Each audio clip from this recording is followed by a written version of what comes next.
Aucun et aucune d'entre nous n'est à l'abri d'un accident de la vie. Nous sommes donc tous des aidants ou des aidés en puissance. Aujourd'hui, ils sont 11 millions en France à accompagner un proche dans les gestes du quotidien en raison de son âge, d'une maladie ou d'un handicap. Demain, avec le vieillissement de la population, combien seront-ils ? On compte 40 000 personnes dépendantes en plus tous les ans.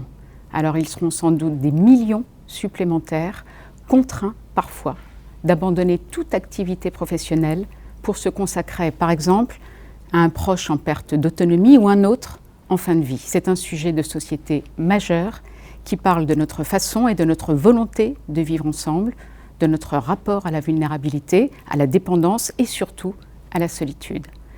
La crise sanitaire a montré la situation souvent dramatique des personnes âgées en EHPAD, isolées et condamnées à finir leur vie loin de leurs proches et de leur lieu familier. Quant au handicap, on sait la charge et le désespoir que cela représente pour les familles concernées et les difficultés qu'elles rencontrent pour être soutenues financièrement et matériellement.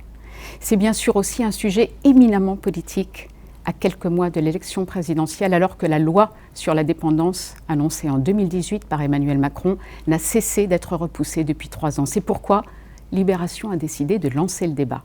Avec Solutions Solidaires et le département de la Gironde, nous vous donnons rendez-vous le mercredi 13 octobre pour suivre la première diffusion en ligne d'une rencontre avec des dirigeants d'associations, des politiques, une philosophe et même une archéo-anthropologue.